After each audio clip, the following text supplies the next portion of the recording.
అందరికీ నమస్కారం. ఇప్పుడు చెప్పబోయే కథ పేరు పోటీ. అనుపల్లి అనే గ్రామంలో రత్నాచారి అనే మిఠాయి వ్యాపారి ఉండేవాడు. అతని తాతల కాలం నుంచి ఆ చుట్టుపక్కల గ్రామాల్లో వాళ్ళు మిఠాయి చాలా ప్రసిద్ధి. తక్కువ ధరకే నాణ్యమైన సరుకు అందించడం వల్ల తరతరాలుగా వాళ్ళ వ్యాపారం నిలకడగా సాగిపోతోంది. తాత తండ్రులు చేసిపోయిన ఆ అలవాటే రత్నాచారికి నచ్చలేదు. అతనికి అసలే లాభాల మీద ఆపేక్ష ఎక్కువ. ధర పెంచితే జనం తిడతారు, పెంచకపోతే తన లాభం పెరగదు. అందుకని రత్నాచారి బాగా ఆలోచించి నెమ్మదిగా మిఠాయిల నాణ్యత, వాటి పరిమాణం జనం గుర్తించలేనంతగా తగ్గించి అమ్మకాలు సాగించసాగాడు. ఆ దుకాణంలో మిఠాయి అంటే జనానికి ఉన్న నమ్మకం వల్ల ఆ విషయం ఎవరూ గుర్తించలేకపోయారు. అయితే జనం గుర్తించడం లేదన్న రత్నాచారి అతి నమ్మకం, అత్యాశ వల్ల రాను మిఠాయిల నాణ్యత, పరిమాణం నానాటికి తీసుకట్టు అయిపోయాయి. అయినా జనానికి వేరే దారి లేక చచ్చినట్లు రత్నాచారి దుకాణంలో మిఠాయిలు కొనేసాగారు. ఆ నోట ఈ నోట ఈ విషయం నాని గ్రామాధికారి మల్లన్నకు తెలిసింది. రత్నాచారి వాళ్ళది పెద్ద కుటుంబం, పేరున్న కుటుంబం. అలాంటి వాడిని ఎదురుగా నిలదీసే కన్నా లోపాయకారిగా బుద్ధి చెప్పాలి అనుకున్న మల్లన్న చక్కని ఆలోచన చేశాడు. ఫలితంగా వారం తిరక్క ముందే ఆ ఊర్లో తాత్కాలికంగా మరో మిఠాయి దుకాణం ఏర్పాటయింది. నాణ్యమైన సరుకు అతి తక్కువ ధరకి ఆ దుకాణంలో లభిస్తూ ఉండటంతో అంతా అక్కడికి ఎగబడసాగారు. క్రమంగా రత్నాచారి దుకాణం ఖాళీ అయిపోయి అతను ఈగలు తోలుకుంటూ కూర్చోవలసి వచ్చింది. పరిస్థితి ఇలాగే కొనసాగితే తను దివాలా తీయక తప్పదని గ్రహించిన రత్నాచారి మళ్ళీ తన పూర్వీకుల పద్ధతిలోనే నాణ్యమైన సరుకు దానికి తయారు చేయించి తక్కువ లాభం వేసుకుని ధరలు నిర్ణయించి ఆ విషయం ప్రచారం చేయించాడు. దాంతో అతనికి పూర్వ వైభవం వచ్చింది. తాత్కాలిక దుకాణం మాయమైంది. ఆ రత్నాచారికి చక్కగా బుద్ధి చెప్పారు. ఇప్పుడు చూడండి, తక్కువ ధరకే ఎంత మంచి మిఠాయి అమ్ముతున్నాడో అంది మల్లన్న భార్య అతనికి రత్నాచారి దుకాణంలోని మిఠాయి పళ్ళెంలో పెట్టి అందిస్తూ. పోటీలోని చోట వ్యాపారంలో అలసత్వం, అతి నమ్మకం పెరుగుతాయి. అది వినియోగదారుడికి నష్టం కలిగిస్తుంది. పోటీ ఉన్న చోట వ్యాపారుల్లో లాభేక్ష తగ్గి తమదే నాణ్యమైన వస్తువుని వినియోగదారుడు అనుకోవాలనే తాపత్రయం పెరుగుతుంది. అది వినియోగదారుడికి లాభం. అందుకే రత్నాచారికి పోటీ వ్యాపారిని సృష్టించి నాణ్యమైన సరుకు అందించ తప్పని పరిస్థితి కల్పించాను అంటూ మిఠాయి ముక్క నోట్లో వేసుకున్నాడు మల్లన్న.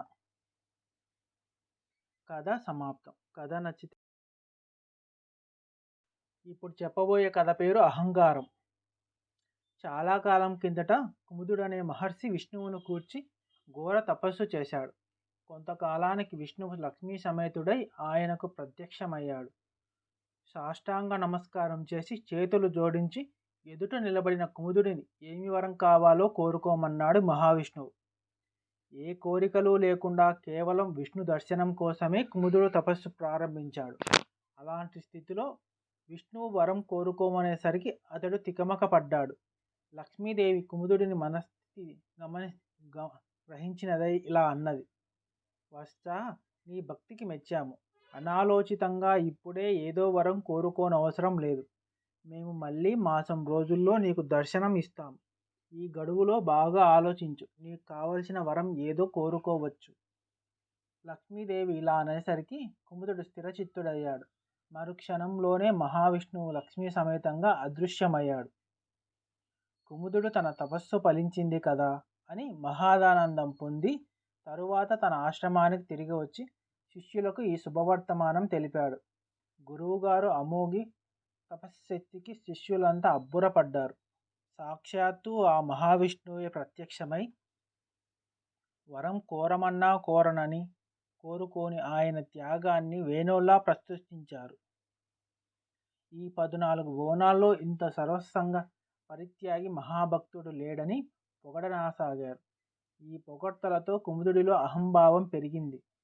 తనకంటే మహర్షి శ్రేష్ఠుడు ఎక్కడా లేడని భావించసాగాడు. ఈ స్థితిలో కుముదుడు ఒకనాడు గంగానదికి శిష్యులతో కలిసి స్నానానికి వెళ్ళాడు. అక్కడ వీళ్లకు నదిలో స్నానం చేసి వస్తున్న రైవతుడు అన్న రాజమహర్షి ఎదురయ్యాడు. భార్య, 10 మంది పిల్లలు, ఈయనేమి ఋషి అన్న సంశయం కలిగింది కుముదుడికి. శిష్యులకు. సంశయ నివృత్తికై వాళ్ళు గురువును ప్రశ్నించారు. అందుకు కుముదుడు సమాధానమిస్తూ, ఈ రైవతుడు రుచినామానికి ఎలా అర్హుడో నాకు తెలియటం లేదు. సర్వసంగ పరిత్యాగం చేసి ఆకులలములు తింటూ అడవుల్లో తపస్సు చేసే వాళ్ళకే దైవదర్శనం దుర్లభం కదా అన్నాడు ఈసడింపుగా. అలా అన్నాడే కానీ కుముదుడికి తన జవాబు తనకే సంతృప్తికరంగా లేదు. సరే, విష్ణుమూర్తి కొద్ది దినాల్లో ప్రత్యక్షమవుతాడు కదా, ఆయననే అడిగి సంశయ నివారణ చేసుకుందాం అనుకున్నాడు. నెల రోజులు జరిగిపోయేసరికి విష్ణుమూర్తి లక్ష్మీ సమేతుడై తిరిగి కుముదుడికి ప్రత్యక్షమయ్యాడు. వరాలు కోరే సంగతి మరచిపోయిన కుముదుడు రైవత రాజర్షిని గురించి తన సంశయం తీర్చవలసిందిగా విష్ణుమూర్తిని అడిగాడు. అందుకు విష్ణుమూర్తి చిరునవ్వుతో, కుముదా, నాకు భక్తి ఒకటే ప్రధానం. మనస్సు నిర్మలం కానప్పుడు సన్యాసం స్వీకరిస్తే ఏమాత్రం ఏముంది? అయినా నీకు పూర్తిగా సంశయ నివృత్తి కావాలంటే శ్రీశైలం దగ్గర ఉన్న స్వర్ణగ్రహారానికి వెళ్ళు. అక్కడ సుధర్ముడు అనే ఆయన వల్ల సంశయ నివృత్తి కలుగుతుంది అని జవాబు చెప్పి అంతరార్థమయ్యాడు. తర్వాత కుముదుడు తన శిష్య బృందంతో శ్రీశైలానికి బయలుదేరాడు. కొన్ని రోజుల ప్రయాణానంతరం అక్కడికి చేరాడు. ఒకనాటి ఉదయం శిష్యులు వెంటరాగా పాతాళ గంగలో స్నానానికి వెళ్ళాడు.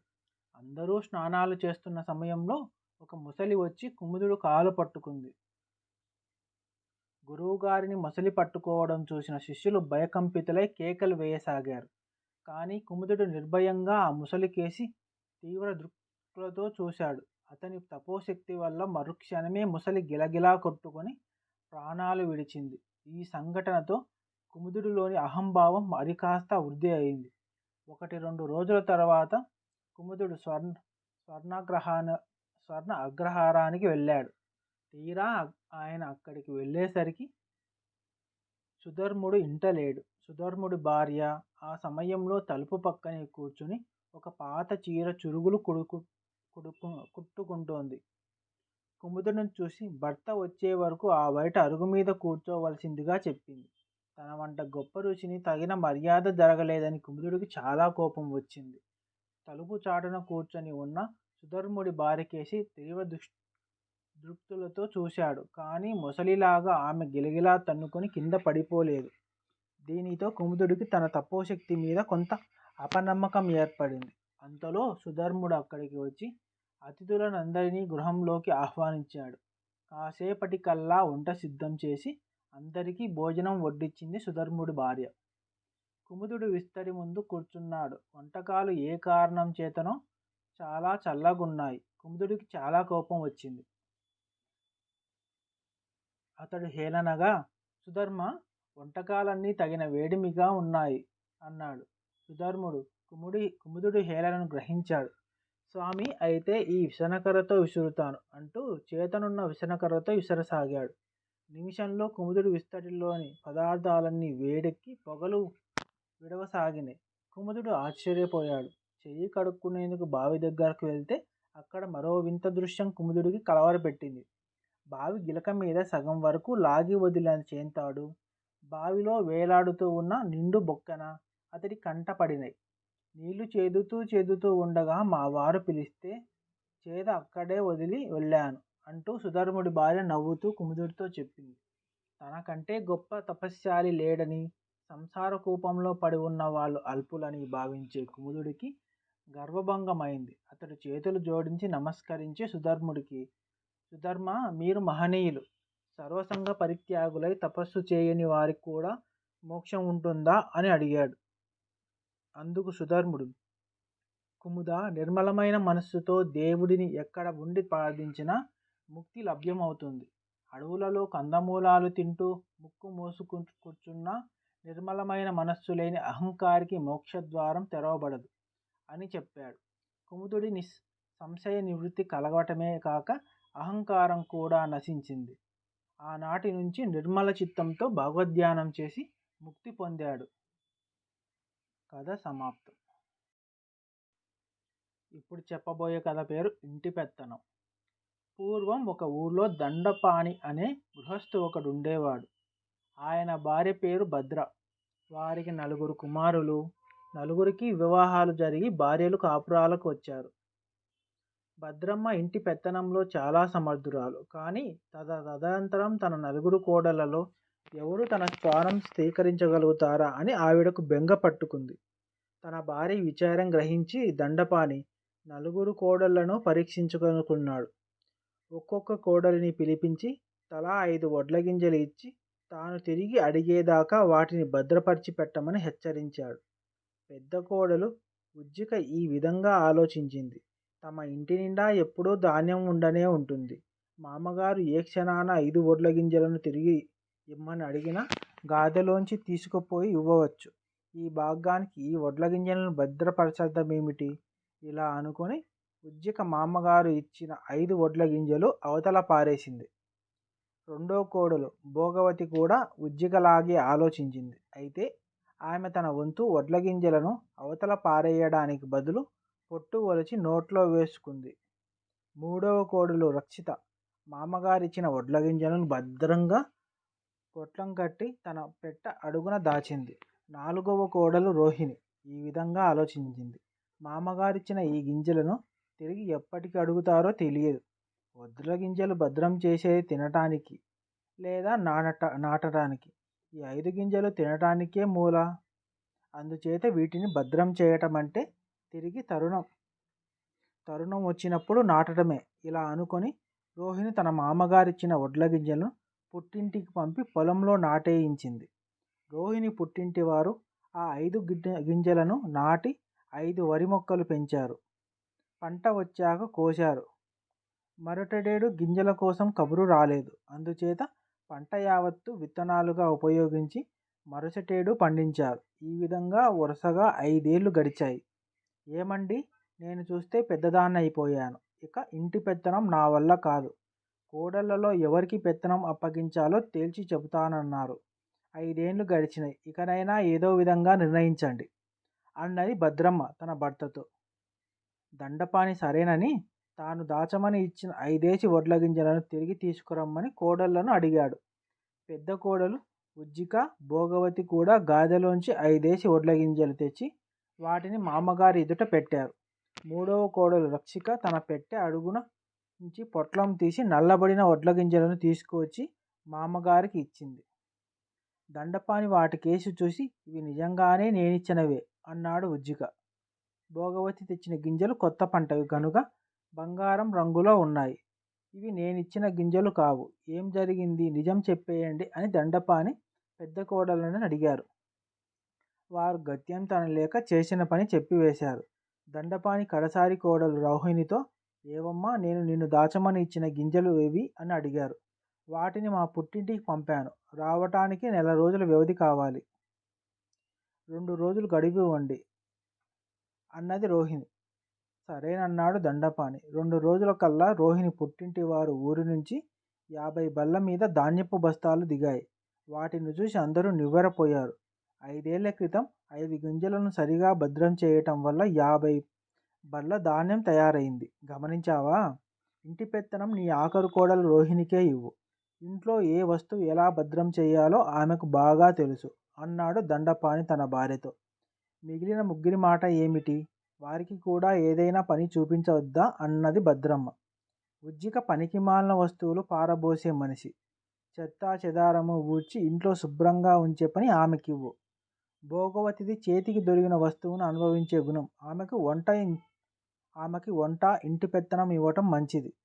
రక్షిక ప్రతి వస్తువును జాగ్రత్తగా రక్షించగలదు. కొట్టు పెత్తనం ఆమెకు చక్కగా నిర్వహిస్తుంది. ఈ విధంగా పనులు విభజించినట్లయితే సంసారం సుఖంగా సాగిపోతుంది అన్నాడు దండపాణి. భద్రమ్మ అలాగే తన కోడళ్లకు పనులు విభజించి ఇంటి పెత్తనం విరమించి కృష్ణారామ అనుకుంటూ చీకు చింత లేకుండా మిగిలిన తన జీవితకాలాన్ని సుఖంగా వెళ్ళబుచ్చింది. కథ సమాప్తం. ఇప్పుడు చెప్పబోయే కథ పేరు కాళిదాసుతో పోటీ. అవంతి దేశంలో హేమచంద్రుడు అనే ఒక కవి ఉండేవాడు. అతను చాలా ధనికుడు. అతను కాళిదాసు పేరుతో ప్రతిష్టలు, భోజరాజు ఆస్థానంలో తనకున్న అగ్రస్థానం వంటి విషయాలు విన్నాడు. కాళిదాసును కవిత్వంలో ఓడించి అతని స్థానంలో కాజేయాలనే దుర్బుద్ధి హేమచంద్రుడికి కలిగింది. ఈ ప్రయత్నం మీద హేమచంద్రుడు తన పల్లకీ ఎక్కి కొంత పరివారాన్ని వెంటబెట్టుకొని దారానగరం చేరి ఒక సత్రంలో బస చేశాడు. తనను ఓడించి తన స్థానం ఆక్రమించే ఉద్దేశంతో హేమచంద్రుడు వచ్చినట్లు కాళిదాసుకు తెలిసింది.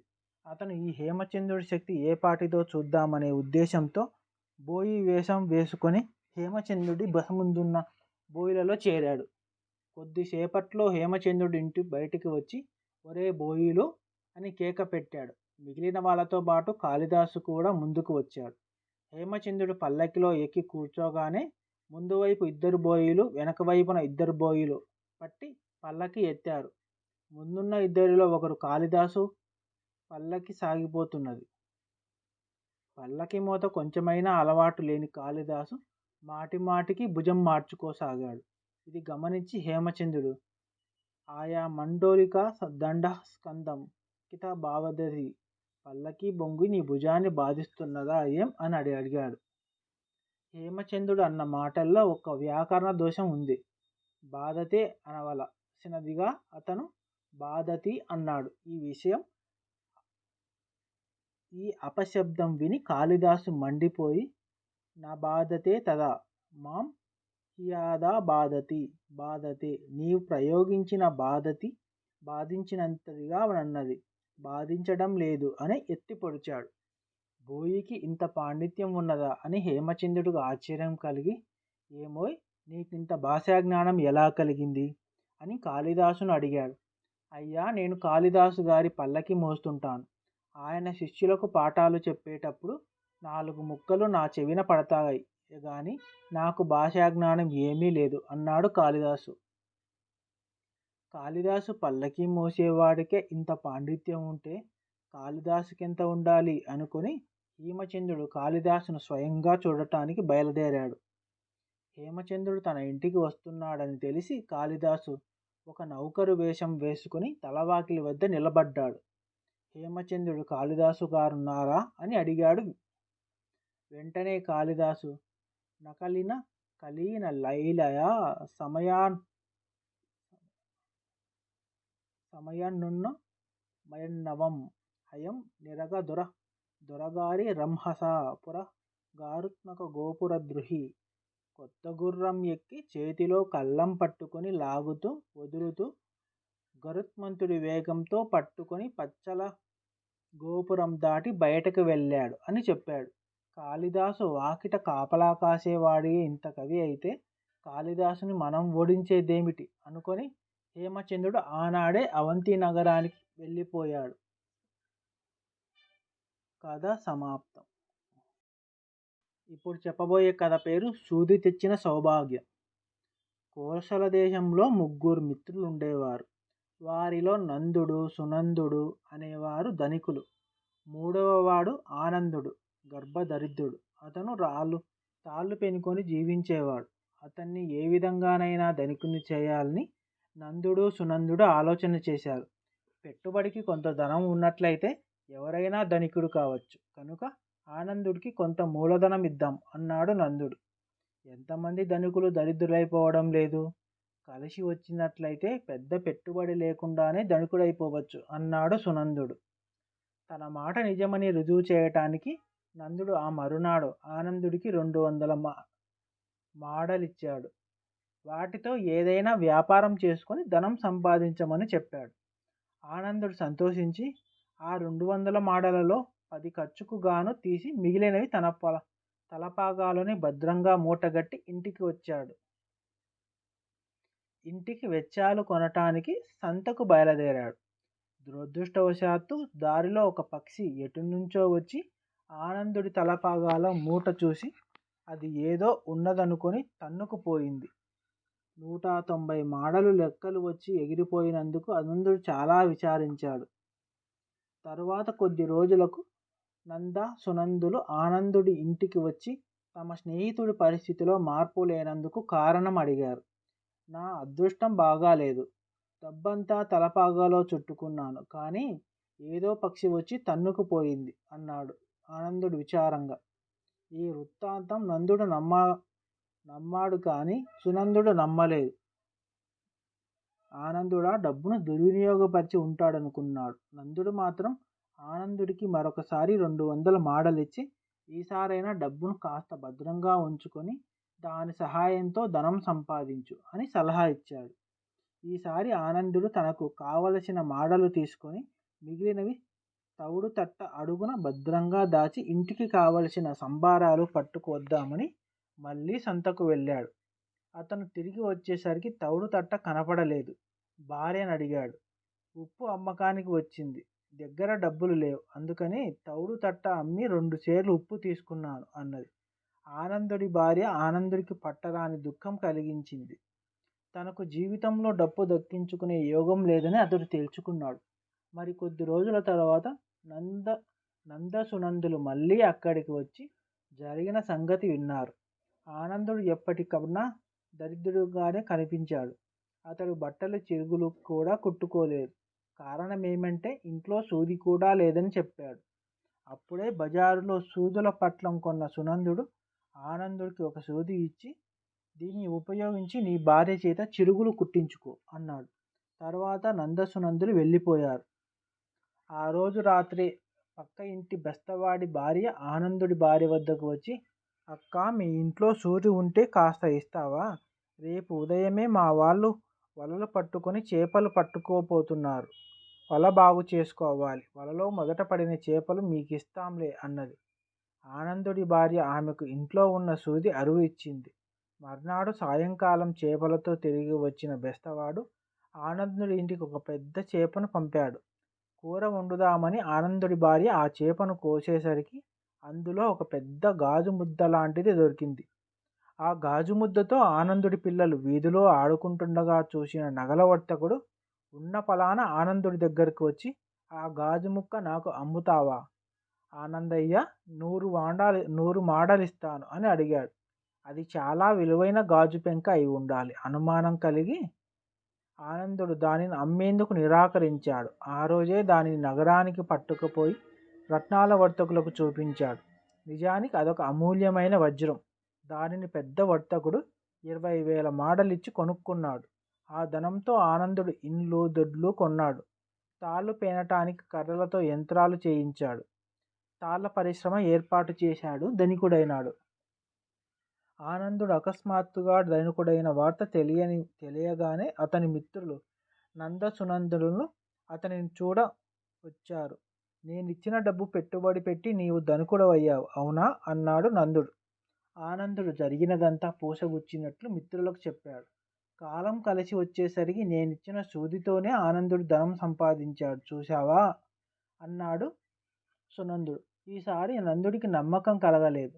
ఆనందుడు తన ధనంతోనే ధనికుడై ఆ సంగతి కప్పిపుచ్చటానికి అబద్ధమాడుతున్నాడనుకున్నాడు. మిత్రులు ముగ్గురు కలిసి ఆనందుడు కొత్తగా కట్టించిన ఇండ్లు వెనుక ఉన్న దొడ్డి చూడ్డానికి బయలుదేరారు.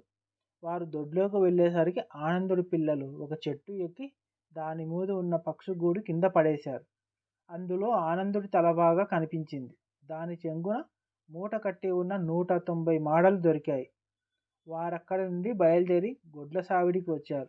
అదే సమయంలో బజారు నుంచి నౌకరు ఒకడు తవుడు తట్టకొని తెచ్చాడు. వాడు దానిలో నుంచి తవుడు తీసి కుడితిలో పోస్తుండగా బంగారు మాడలు కొన్ని వాడి చేతిలోకి వచ్చాయి. తట్ట బోర్లించి చూసేసరికి ఆనందుడు రెండోసారి పోగొట్టుకున్న 190 మాడలు కూడా దొరికాయి. ఇది చూడగానే నందుడికి ఆనందుడి మాటలలో నమ్మకం కుదిరింది. సునందుడు చెప్పినట్లు కలిసి వస్తే ఐశ్వర్యం రావటానికి కుట్టు సూది అయినా చాలునని నందుడు గ్రహించాడు. కథ సమాప్తం. ఇప్పుడు చెప్పబోయే కథ పేరు రైతే రాజు. రంగస్వామిది వ్యవసాయ కుటుంబం. పిత్రార్జితంగా వచ్చిన 10 ఎకరాల పొలం సాగు చేసుకుంటూ జీవనం సాగిస్తుండేవాడు.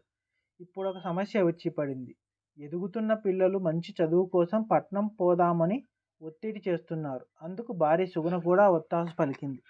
సేద్యంపై మమకారం విడిచిపెట్టుకోలేక, పిల్లల కోరిక కాదనలేక మదన పడుతుండేవాడు. చివరకు మంచి సలహా కోసం బాల్యమిత్రుడు కోటి రైతు సుబ్బరాజును కలవడానికి బయలుదేరాడు. రంగస్వామిని సుబ్బరాజు సాదరంగా ఆహ్వానించాడు. అతడు కూర్చుండబెట్టి వంటగదికి వెళ్ళి ఒక లోటాలో మజ్జిగని తెచ్చి రంగస్వామికి ఇచ్చాడు. రంగస్వామి మజ్జిగ తాగి ఇంట్లో ఎవరూ కనిపించడం లేదు, చుట్టాలింటికి వెళ్ళారా అని అడిగాడు. చదువుల కోసం పట్నం వెళ్ళారు సమాధానమిచ్చాడు సుబ్బరాజు. పిల్లలంటే చదువుల కోసం వెళ్తారు, మరి నీ భార్య? ప్రశ్నించాడు రంగస్వామి. పట్నంలో పిల్లలకు తోడుగా పంపించాను. పాడి పంటను విడిచిపెట్టుకోలేక నేను ఇక్కడే ఒంటరిగా ఉంటున్నాను అన్నాడు సుబ్బరాజు. నేను సలహా కోసం వచ్చాను. యథార్థాన్ని చూశాను. ఒంటరిగా వ్యవసాయం చేయగలమా అడిగాడు రంగస్వామి. నీ పిల్లలు పట్నం చదువుల కోసం పట్టుబడుతున్నారా అడిగాడు సుబ్బరాజు. అవును, ఈ మధ్య ఈ సమయానికి విత్తనాలు దొరక పడ్డ అవస్థలు, దున్నడానికి ఉడుపులకు కోతలకు కూలీలు పెడుతున్న పాటలు అన్నీ చూసి సేద్యం కన్నా చదువుకొని ఉద్యోగం సంపాదించుకోవడమే మంచిదన్న అభిప్రాయానికి వచ్చారు వారు. అందుకే పట్నం చదువుకు పెద్దమయ్యారు. నీ సలహా కోసం వచ్చాను చెప్పాడు రంగస్వామి. చదువులు ఉండాలి కానీ వ్యవసాయాన్ని నిర్లక్ష్యం చేస్తే జీవి మనుగడే కష్టం. అందుకోసమే అక్కడ వాళ్ళని చదివిస్తున్నాను, ఇక్కడ నేను వ్యవసాయం చూసుకుంటున్నాను చెప్పాడు సుబ్బరాజు. ఇంతలో పొరుగింటి నుండి పోలిరాజు వచ్చాడు. చూశావా అన్న, రైతుకు అన్ని కష్టాలే. కిందటేడు పండిన పంటను దాచి ఉంచాను, ఈ రోజు వరకు సరైన ధర పలకలేదు. సరికదా, దాచి ఉంచినందుకు ఎలుకలు చేరి పందికొక్కుల్లా తయారయ్యాయి. ఈ నష్టంలో కొంత ధాన్యం కరిగిపోయింది. మన సమస్యలకు ఎవరూ స్పందించరు. తినే ప్రజలకు మన కష్టాలు అవసరం లేదు. పాలించే ప్రభువుకు కూడా మనమంటే చిన్న చూపే అంటూ కష్టాలను ఏకరువు పెట్టాడు. ఊరుకో అన్నా, మనకు మంచి రోజులు వస్తాయి, అలా నిరాశ పడకూడదు. మనం మహారాజులకే తిండి పెట్టే మహారాజులం. మనం లేకపోతే ప్రపంచానికి మెతుకు కూడా పుట్టదు అని సముదాయించాడు సుబ్బరాజు. అన్నా, రేపు ఈ ధాన్యం అమ్మినా అప్పులు తీరవు. అందుకే భూమి అమ్మి అప్పులన్నీ తీర్చి పట్నంలో కూలీ నాలీ చేసుకోవాలనిపిస్తుంది అన్నాడు పోలిరాజు. నీది సరైన నిర్ణయం కాదేమో. ప్రజలు ప్రభువుల మీద కోపంతో భూమిని దూరం చేసుకోవడం తెలివి తక్కువతనం. ధాన్యానికి సరైన ధర వచ్చే వరకు పోరాటం చేస్తే ఫలితం ఉంటుంది. నీ వెనుక మేమంతా ఉన్నాం, ఊరకనే అధైర్యపడవద్దు అంటూ ధైర్యాన్ని నూరిపోశాడు సుబ్బరాజు. సుబ్బన్న, ఈ తరం పిల్లలంతా ఉద్యోగ వ్యామోహంలో వ్యవసాయాన్ని నామూసిగా చూస్తున్నారు. ఇది కూడా తిండి పెట్టే ఉద్యోగమేనని వారు గ్రహించుకుంటున్నారు. ఈ మధ్య కాలంలో వ్యవసాయం కష్ట నష్టాలు చూస్తుంటే పిల్లలు తీసుకునే నిర్ణయమే సబబు అనిపిస్తోంది. తన మనసులో మాటను బయట పెట్టాడు రంగస్వామి. అందరూ చేరి వ్యవసాయంలో కష్టాలు చెప్పుకోవడంతో సుబ్బరాజు బాధపడ్డాడు. రైతును రాజుగా చూసే రోజు రావాలని మనసులో అనుకొని పరిష్కారం కోసం ఆలోచన చేయడం మొదలుపెట్టాడు. మిత్రురాల, కష్టాలు నష్టాలు అనుకుంటూ మదన పడితే అవి 100 రెట్లు పెరిగితూనే ఉంటాయి. వాటిని ధైర్యంగా ఎదుర్కొంటూనే ఒక్కొక్కరి దూరం అవుతాయి. ఓర్పు ఉంటే ఎంతటి సమస్యనైనా పరిష్కరించవచ్చు. నేనొక పథకం ఆలోచించాను. దాంతో మనకు పూర్వ వైభవం వస్తుంది. దానికి మీ సహకారం కావాలి. నేను చేయబోయే పాదయాత్రకు తోడు రావాలి, ప్రతి రైతును కలవాలి అంటూ తన పథకాన్ని అందరికీ రహస్యంగా చెప్పాడు సుబ్బరాజు. అందరూ అంగీకరించారు. అనుకున్న ప్రకారం అందరూ తమ పనులకు వాయిదా వేసుకుని ఓర్పుతో సుబ్బరాజు వెంట పాదయాత్రకు వెళ్ళారు. రాజ్యమంతా తిరిగారు. ప్రతి రైతును కలిశారు. కొన్నాళ్ళకు వర్షాకాలం వచ్చింది. అందరూ పంటలు వేశారు. 6 మాసాల్లో పంటలు చేతికి వచ్చాయి. ఈ సంవత్సరం పండిన పంటలు గురించి రాజు ఆరా తీశాడు. ఆహార ధాన్యాల ఉత్పత్తి గణనీయంగా పడిపోయిందని నివేదికలు వచ్చాయి. ఆహార భద్రత లేని రాజ్యంలో ప్రజలు ఉండటానికి ఇష్టపడరు. ప్రజలంతా వలసలు వెళ్ళిపోతే రాజ్యాభివృద్ధి ఒక్కసారిగా కుంటుపడుతుందని ఊహించిన రాజు రైతులతో ప్రత్యేక సమావేశానికి ఏర్పాటు చేశాడు. భూమి సాగు చేయకుండా ఎందుకు ఎండబెట్టారని రైతులను రాజు ప్రశ్నించాడు. రాజ్యంలో ఆహార ధాన్యాల దిగుబడి తగ్గిపోయింది.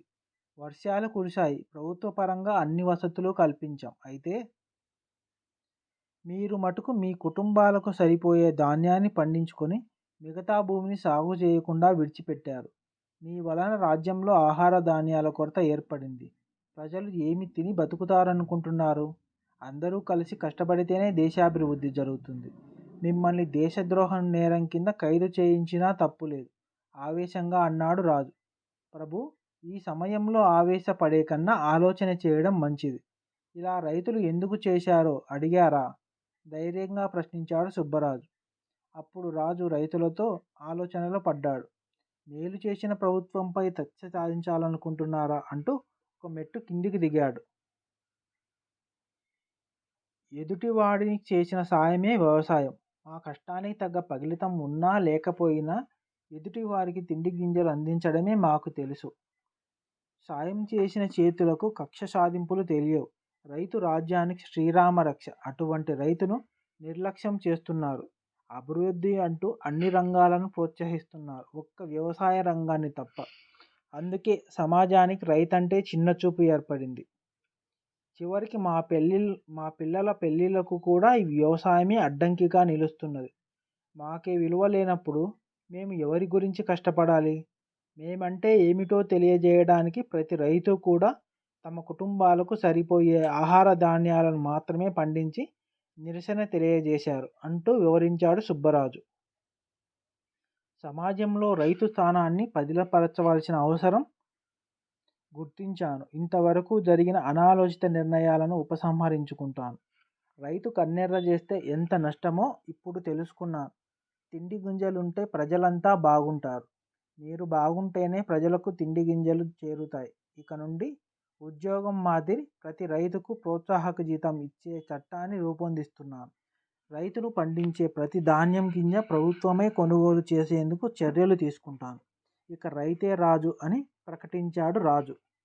సుబ్బరాజు నిరసన పథకం ఫలించినందుకు రైతులంతా సంతోషంతో జేజేలు పలికారు.